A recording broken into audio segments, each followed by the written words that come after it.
Amada iglesia de Fuego Santo, amados hermanos y amigos, qué bueno es volvernos a encontrar en este domingo maravilloso para la gloria de Dios.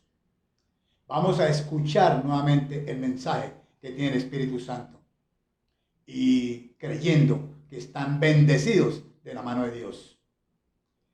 En la palabra, en Romanos 8:18 dice así: pues tengo por cierto que las aflicciones del tiempo presente no son comparables con la gloria venidera que en nosotros ha de manifestarse. Y en Romanos 8:37 dice la palabra: antes, en todas estas cosas somos más que vencedores por medio de aquel que nos amó. Quiero decirles que todo en esta vida es circunstancial, es pasajero, es temporal. Todo en esta vida, lo que nosotros veamos, tiene que llegar a su fin. Cualquier circunstancia adversa, cualquier situación difícil, cualquier dificultad, cualquier problema, cualquier necesidad, tiene que llegar a su fin porque no es eterno. Eterno somos nosotros si nos lo proponemos viviendo en santidad. Pero nosotros no fuimos predestinados para ser desventurados, miserables, pobres, ciegos, desnudos. No, Señor. Nosotros fuimos predestinados para ser hijos de Dios por medio de nuestro Señor Jesucristo. Y para ser conforme a la imagen de su Hijo Jesucristo. Por eso fuimos llamados. Por eso fuimos justificados y santificados con su sangre. Y un día seremos glorificados. Bendito sea Dios. Quiere decir que nuestro destino actualmente y siempre no es ser perdedores, es ser ganadores.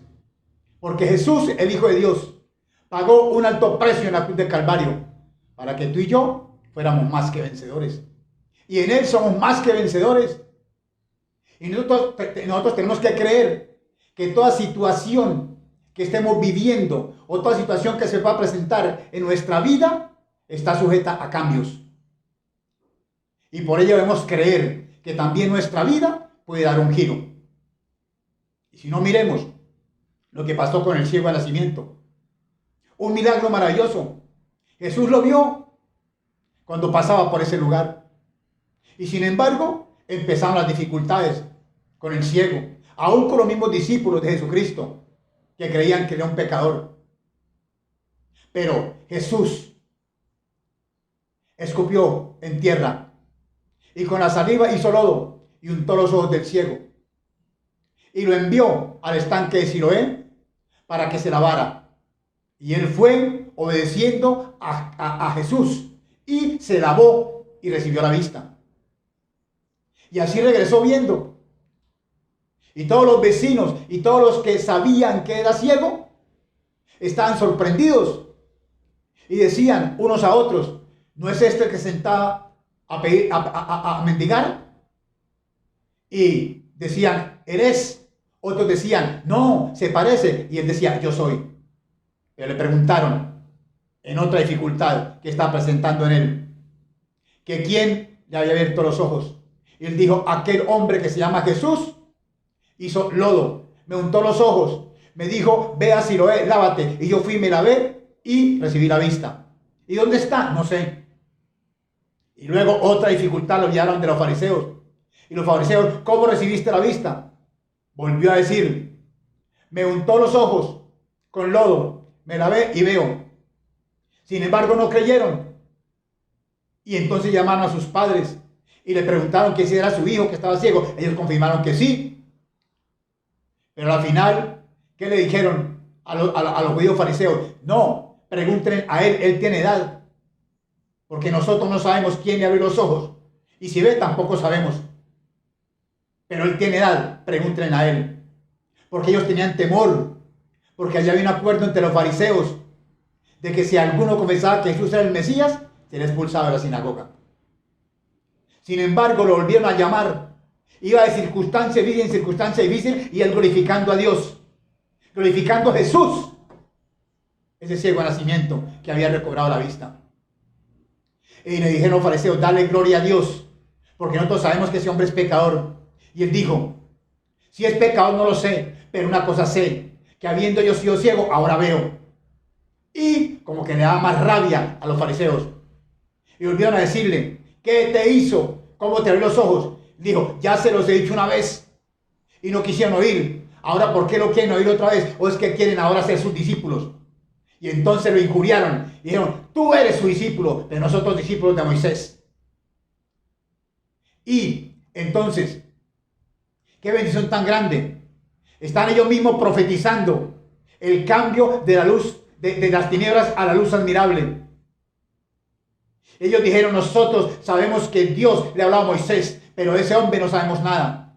Y él dijo, qué maravilloso saber que ustedes no saben de dónde sea, pero yo ahora veo.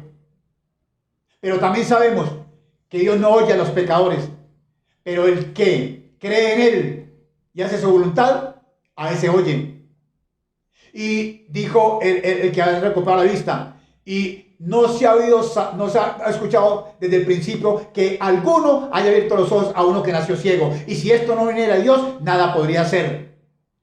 Entonces se enfurecieron los fariseos y lo expulsaron de la sinagoga. Y cuando Jesús oyó que lo expulsaron de la sinagoga, vino a él y le dijo, ¿crees tú en el Hijo de Dios? Y el que había estado ciego le dijo, ¿quién es Señor para que crea en él?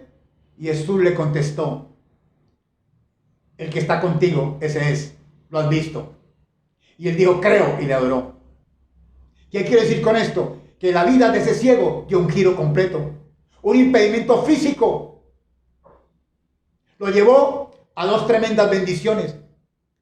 A recuperar sus ojos, a poder ver la luz del día. Y también el Señor abrió los ojos del alma, sus ojos espirituales, y se convirtió al Señor. Qué bendición tan grande, Dios. Por eso nosotros tenemos que creer que todo está sujeto a cambio y que nuestra vida en cualquier momento puede ser de repente, instantáneamente, un milagro de parte de Dios y cambiar todo lo que nosotros creemos que no puede cambiar. Pero si actualmente lo que nosotros estamos viviendo, lo que nosotros estamos pasando, no ha cambiado, es porque nosotros no lo hemos decidido. Hay que tomar decisiones, amada iglesia del Señor. Nosotros no podemos arrodillarnos ante la situación que estamos viviendo, podemos vivir. Porque cuando nosotros arrodillamos ante la situación, entonces nosotros estamos dando honra a la situación y no a Cristo. Nosotros estamos dándole el primer lugar a la situación y no a nuestro Señor Jesucristo. Y nosotros estamos mirando el tamaño de la situación y no la grandeza de nuestro Señor Jesucristo. Y cuando nosotros nos arrodillamos ante la situación, nos estamos rindiendo ante ella. Y cuando nos rendimos, desmayamos y nos damos por vencidos y duramos postrados ahí. Y eso no quiere Dios. Dios quiere que tú y yo nos levantemos como poderosos guerreros. Que nos levantemos como verdaderos soldados de Jesucristo. Que suframos penalidades. Pero nosotros tenemos que agradar al que nos toma por soldados. Nosotros tenemos que luchar como atletas para ser coronados. Y si queremos disfrutar de los frutos del reino de los cielos, nosotros tenemos que trabajar primero como hace el labrador. Pero Dios requiere únicamente un hombre y una mujer que tengan ese coraje santo, que tengan esa entereza espiritual para tener ese dominio propio y decir, yo determino, yo soy osado, audaz, valiente, atrevido y voy a pelear por mi bendición. Tomo la decisión de pelear y de no moverme de esa lucha hasta ver que mi situación se torne completamente diferente. Y vamos a ver dos ejemplos de un hombre y una mujer que lo hicieron de esa manera. Hasta que no cambió su situación, no se quitaron del lado del Señor. Uno es Jairo. Su hija estaba enferma, su hija estaba muriendo a los 12 años. Pero él corrió inmediatamente no al hombre, sino a Jesús, en búsqueda de Jesús, en búsqueda de la solución. Y cuando lo vio, se postró a los pies de Jesús. No le importó el prestigio, la posición, porque era un principal de la sinagoga. No le importó el renombre, la fama, la reputación. Ahí quedó todo postrado a los pies de Jesús. Y le rogaba diciendo, mi hija está agonizando. Ven para que ponga las manos en ella y sea salva y vivirá. Y él fue con Jairo. Y una gran multitud lo seguía y lo apretaban. Y cuando iba de camino, vinieron de la casa de Jairo y le dijeron, no moleste más al maestro, porque tu hija ha muerto. Y el Señor, escuchando lo que le han dicho a Jairo, le dijo: Jairo, no temas, cree solamente. Y siguieron de camino, pero el Señor detuvo la multitud incrédula. Y únicamente fue con aquellos que creían que ese milagro vendría y que ese milagro llegaría. Pero el que se levantó fue Jairo por su hija. Y llegaron a casa.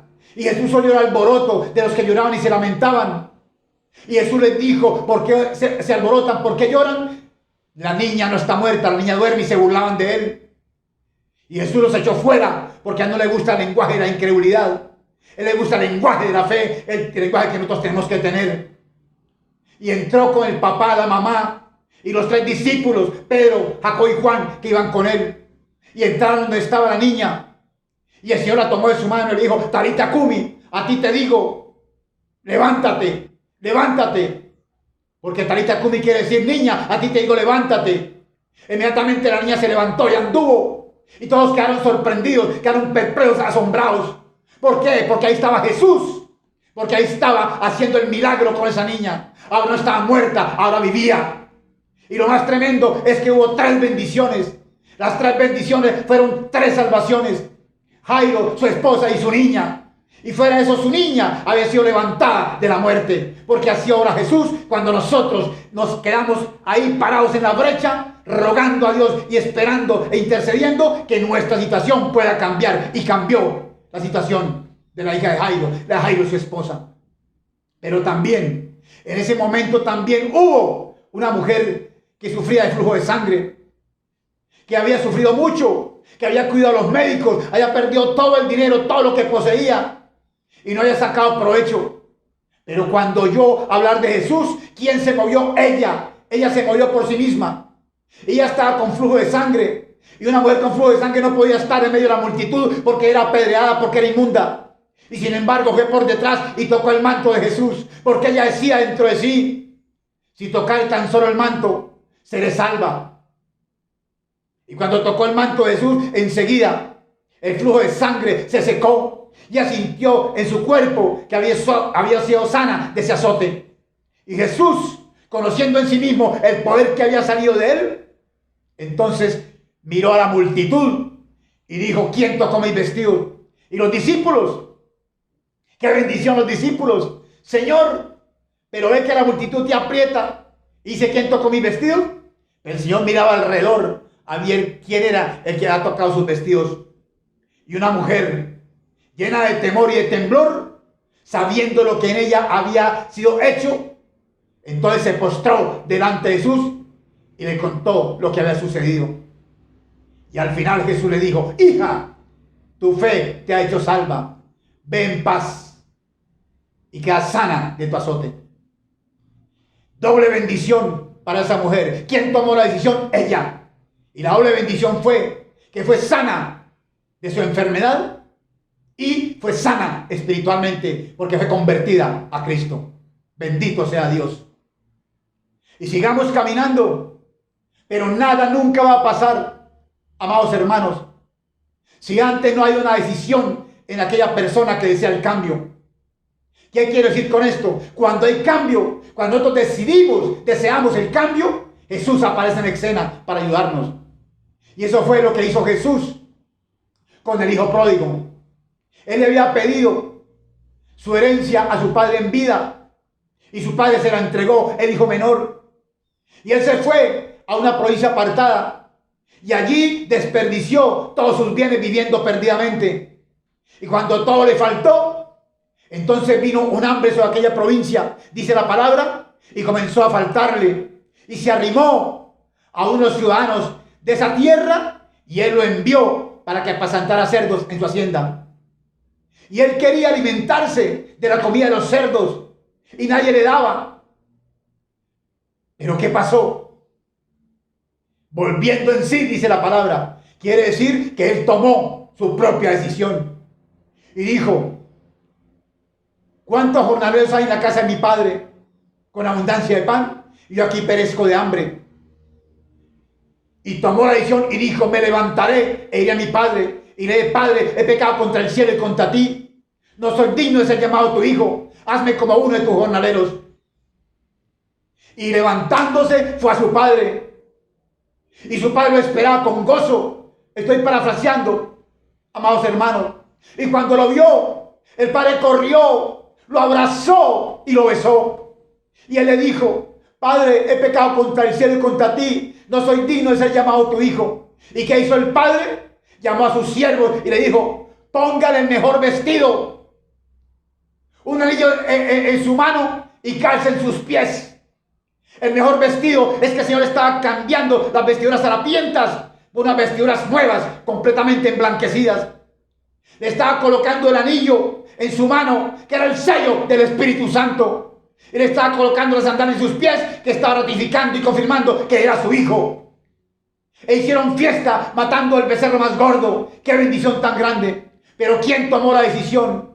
¿Quién ganó esa bendición? Por arrepentimiento y por decidir volver a Cristo, volver a Dios. Entonces Dios lo bendijo, porque así hace Dios con nosotros y toda situación cambiará para la gloria de Dios. Pero somos nosotros, somos tú y yo los que tenemos que hacer algo. Somos nosotros los que tenemos que movernos. Somos nosotros los que tenemos que hacer para que Dios aparezca en escena. Para que Dios se levante en favor nuestro. Para que su mano se extienda en favor nuestro. Y también voy a decirles que no nos dejemos ganar del viejo hombre. No nos dejemos de ganar de la vieja naturaleza. Dios nos ha dado una nueva naturaleza, un nuevo hombre. El viejo hombre es carnal. El nuevo hombre es espiritual. El viejo hombre tiene una naturaleza pecaminosa. El nuevo hombre tiene una naturaleza divina, una naturaleza santa.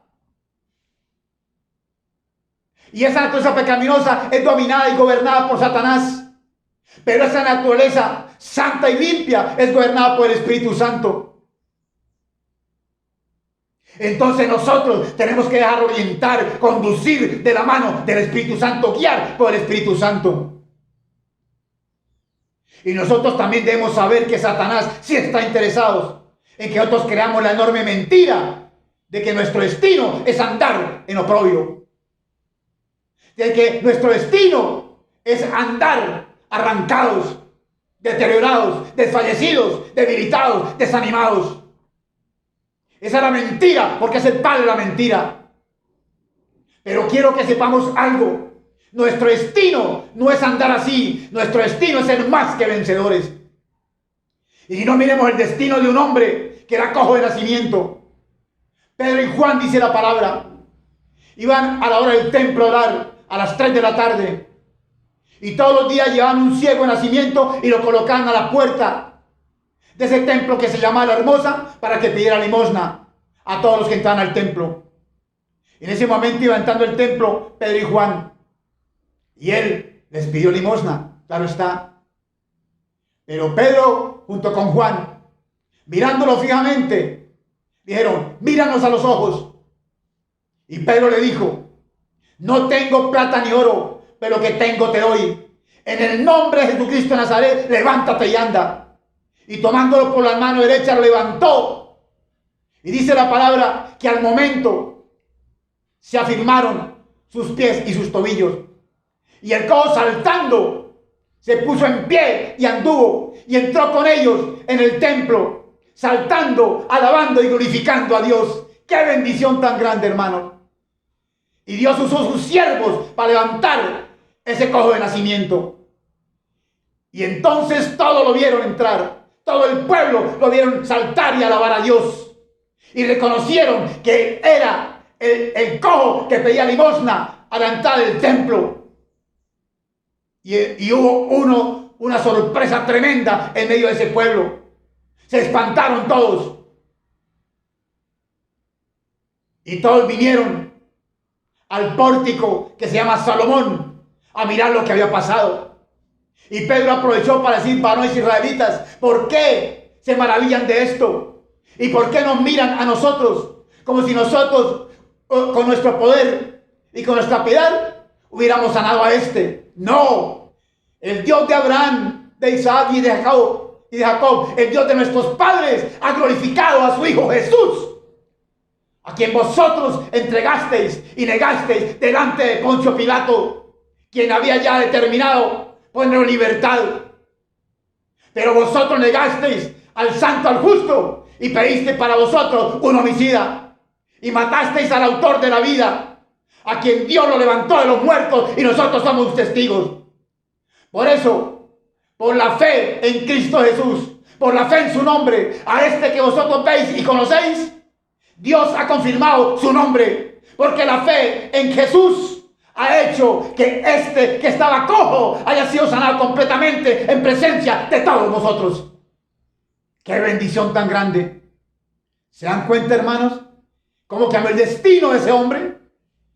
Ese hombre ya no era cojo. Por eso dice el Señor en su palabra: levanten sus rodillas y sus manos, levántenlas que no estén paralizadas, para que lo cojo no se salga del camino, sino que sea sanado. Dios es grande, Dios es hermoso, precioso y maravilloso. Bendito sea Dios.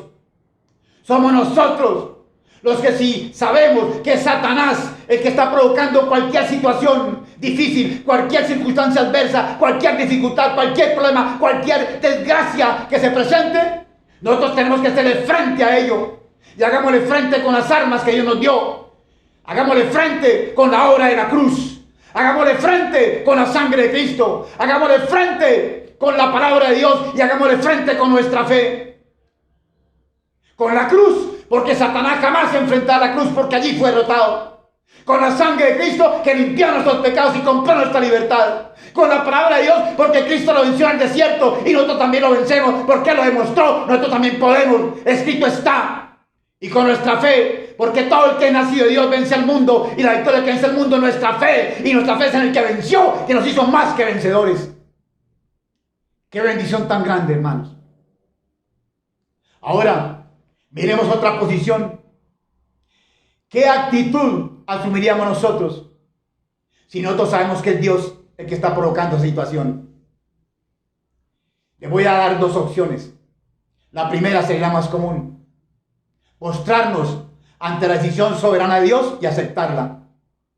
Y la segunda es la que nuestro corazón tiene que palpitar si vamos a hacer, interceder hasta que Dios cambie la decisión. Y si no, miremos lo que hizo un hombre delante de Dios, y Dios con ese hombre. Se llama Moisés. Dice la palabra entonces: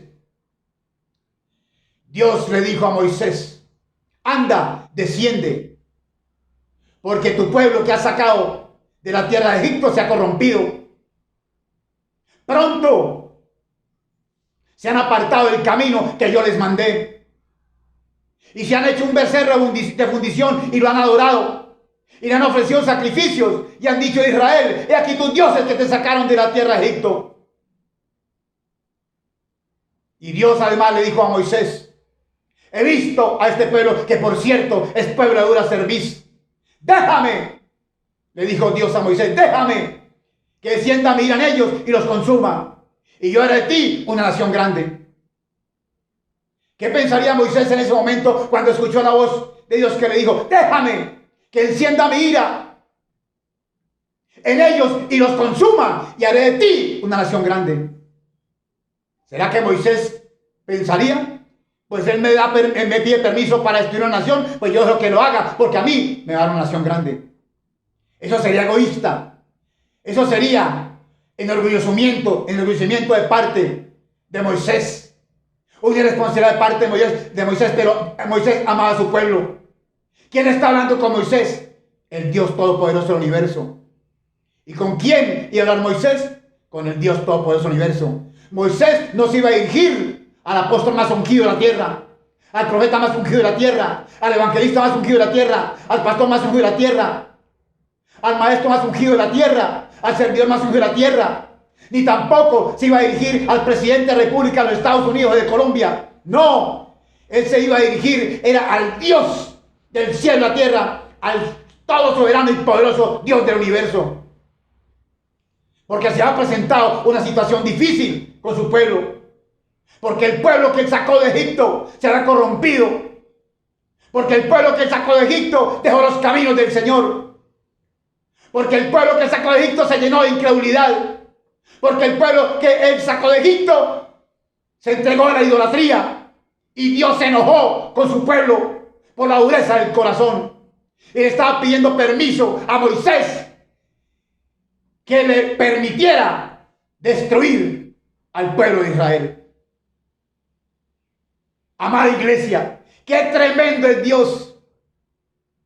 Pongámonos a pensar nomás, ¿a quién le está pidiendo permiso Moisés? A un hombre en la tierra, a un hombre llamado Moisés, para que le permitiera destruir a toda una nación.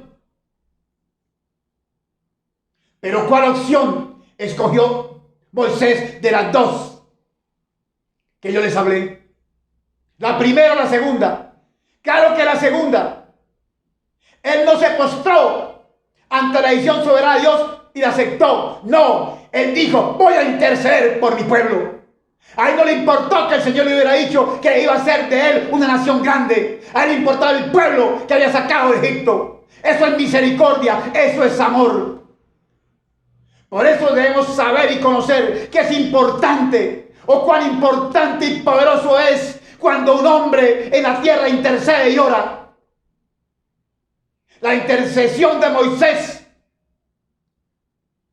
anularía la decisión de Dios de consumir a su pueblo. Pues Moisés se levantó porque tuvo misericordia y compasión del pueblo de Israel y se puso frente a Dios e intercedió por ellos, en favor de ellos. ¿Y Moisés qué hizo? Dice que entonces Moisés oró en presencia de Jehová su Dios y dijo: oh Jehová, ¿por qué se encenderá tu ira contra tu pueblo que sacaste de la tierra de Egipto con gran poder y mano fuerte? Moisés no estaba pensando en que Dios le había dado una orden, porque no era una orden. Dios le había sugerido a Moisés que le permitiera acabar con ese pueblo. Pero sin embargo Moisés no tomó eso como una orden ni como una sugerencia, sino como una opción. Y Moisés no se rindió ante esas circunstancias, porque Moisés sabía en su corazón que también la decisión de Dios era sujeta a cambio. ¡Qué bendición, hermanos! ¡Qué tremenda bendición! ¡Qué grande es Dios! Y saben una cosa, Moisés siguió diciéndole a Dios y le recordaba lo que él había hecho con su pueblo. Él le dijo: Señor, ¿por qué han de hablar los egipcios diciendo, para mal los sacó, para matarlos en los montes y para raerlos de la faz de la tierra? Y Moisés le dijo: vuélvete del ardor de tu ira y arrepiéntete de este mal contra tu pueblo. Moisés estaba a favor de un pueblo. ¿Estaría Moisés arriesgando su vida delante de Dios? ¿Estaría Moisés perdiendo en la presencia de Dios lo que quería ganar? ¿Que Dios perdonara a su pueblo? ¿Que Dios extendiera su misericordia? ¿Acaso cambiaría la intervención de Moisés la decisión ya producida por la ira de Dios? ¿Y haría Moisés que el resultado de esa intercesión fuera que Dios extendiera su misericordia y libraría al pueblo de Israel de la ira de Dios? Eso no le corresponde sino a un hombre que conoce de Dios. Pero Moisés le recordaba a Dios lo que él había hablado de su pueblo, lo que él había prometido. Y por eso le dijo lo que ustedes escucharon: vuélvete del ardor de tu ira y arrepiéntete de este mal contra tu pueblo. Yo no sé, pero él no creyó sino en que él podría cambiar la decisión de Dios con la intercesión, con la oración. Y no, él falleció. Fue un poderoso guerrero, se levantó como un verdadero soldado de Jesucristo a pelear por todo el pueblo. Y no se levantó a decir: Señor, haz de mí una nación grande y consume ese pueblo. No hizo eso. Él lo que quiso fue cambiar la opinión de Dios. Y fue tan osado, tan atrevido, que yo creo que, no sé si alguno de nosotros sería atrevido para decirle a Dios un día: vuélvete del ardor de tu ira, o arrepiéntete de este mal que has decidido contra tu pueblo. Cuando le está diciendo, Moisés, vuélvete, está diciendo, Señor, conviértete en favor de ellos. Cambia tu decisión. Gira tu dirección, Señor. Ponte a favor de tu pueblo, perdónalos. Y cuando está diciendo, arrepiéntete, Moisés parecía que fuera grosero e irrespetuoso con Dios. Pero está diciendo, Señor, esa actitud que ha tomado con tu pueblo no es buena. Esa actitud es mala, Señor. Y acuérdate, le decía Moisés, acuérdate de Abraham, de Isaac, de Israel, tus siervos, a los cuales tú juraste por ti mismo. Y les has dicho, yo multiplicaré vuestra descendencia como las estrellas del cielo. Y le daré a tu descendencia toda esta tierra de la que he hablado. Y la tomarán por heredad para siempre.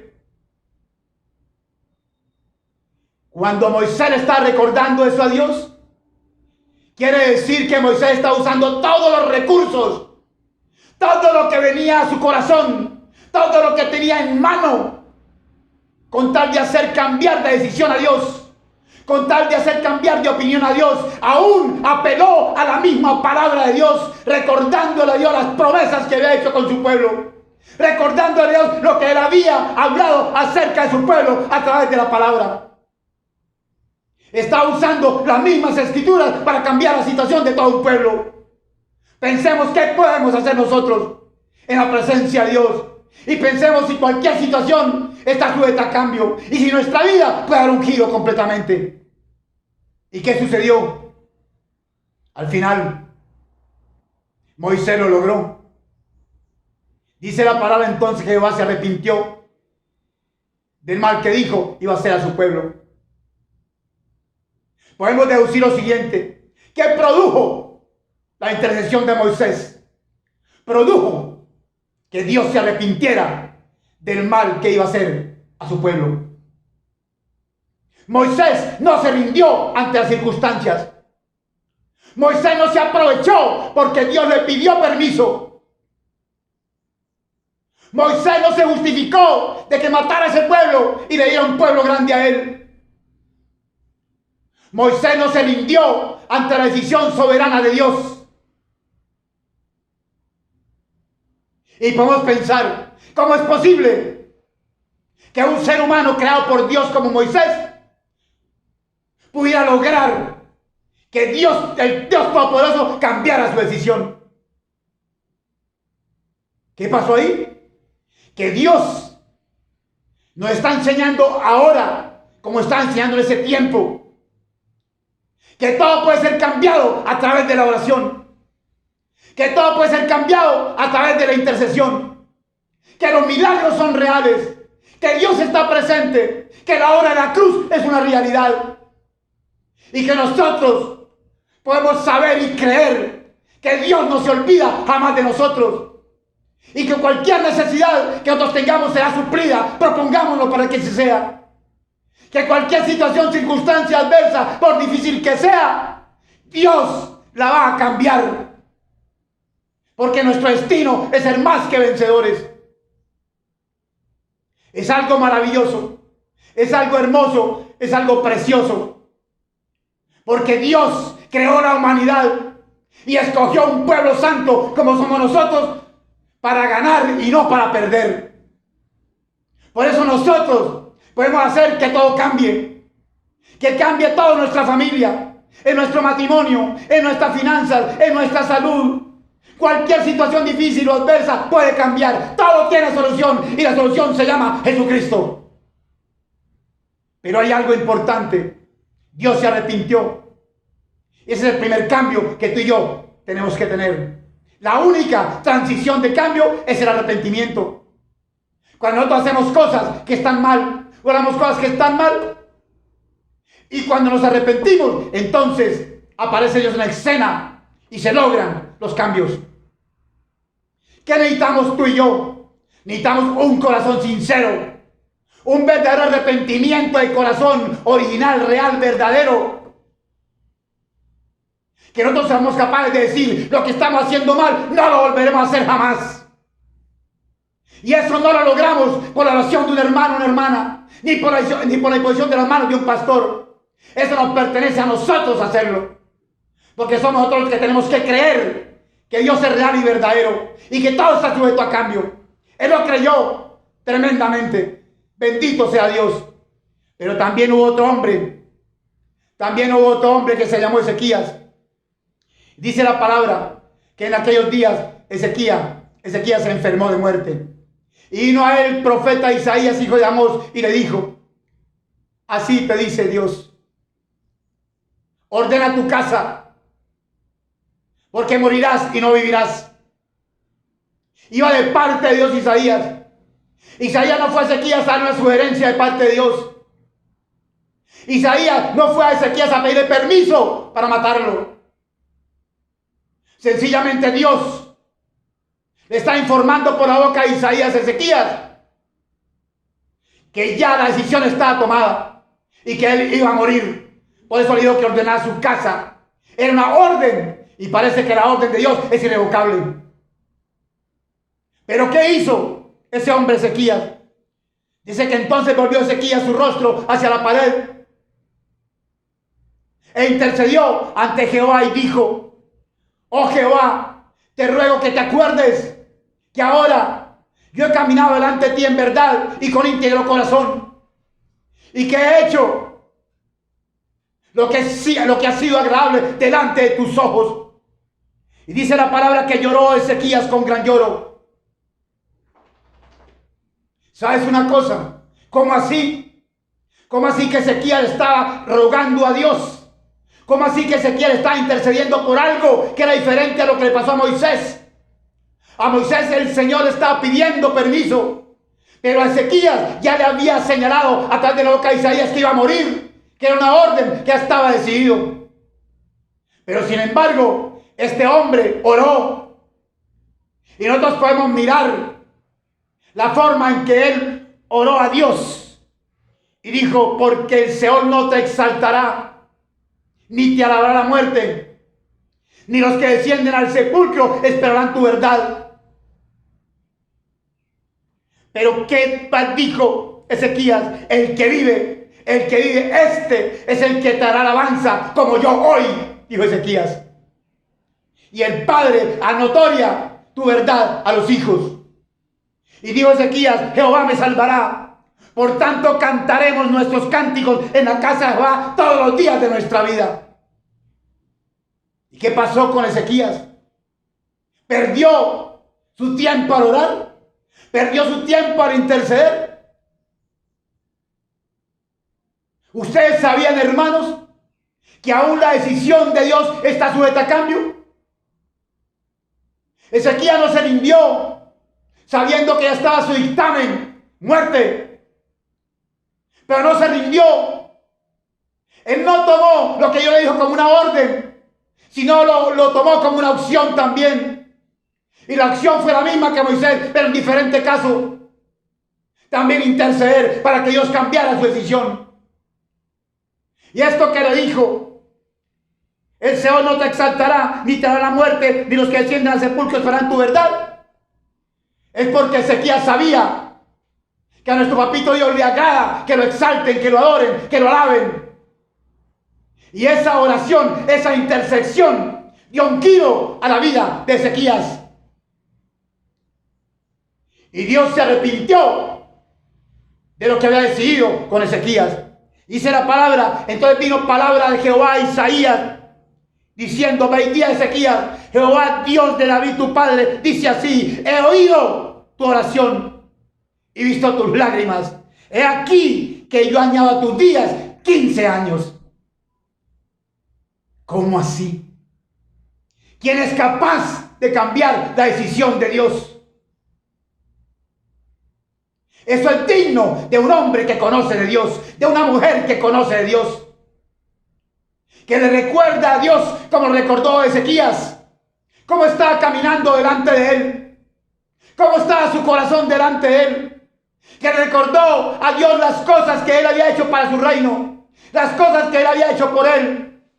Le recordó que había hecho las cosas que a él le agradaban y lloró amargamente, se humilló, se rindió, No ante las circunstancias, no ante la situación, sino ante la presencia del Rey de Reyes y Señor de Señores, como debemos hacer tú y yo. Entonces escúcheme, todo está sujeto a cambio. Cuando tú y yo oremos, recordémosle a Dios lo que nos ha prometido. Recordémosle a Dios las promesas. Caminemos sobre el agua de las promesas y todo cambiará. No te rindas ante las circunstancias. Dios les bendiga, amada iglesia. Y ahora quiero decir que si hay alguna persona que me ha escuchado y no ha entregado su vida a Cristo, y esta palabra entró en su corazón, para repetir conmigo: amado Señor Jesucristo, gracias Señor, porque ahora entiendo que mi situación está sujeta a cambio. Ahora sé que mi vida puede dar un giro y yo te entrego mi vida, Señor. Yo miro la cruz y te doy gracias por perdonar mis pecados. Gracias por derramar tu sangre para hacerme libre, para comprarme libertad. Gracias, Señor, porque hoy te puedo decir que te recibo como mi Señor y Salvador. Padre, gracias porque mi vida da un giro, da un cambio a partir de hoy. También deseo que ese cambio venga para toda mi familia y para que todo aquel que quiera acercarse a ti. Señor, séllame con tu Santo Espíritu y enséñame a caminar contigo, a tener esa fe arraigada en ti, a saber defenderme ante las acechanzas y maquinaciones de Satanás. Y ante defenderme cuando el hombre me dice no se puede, sí se puede en Cristo Jesús, porque tú eres la solución. Dios les bendiga, amada iglesia. Dios les bendiga, amados hermanos. Los amo en Cristo Jesús. Bendito sea Dios.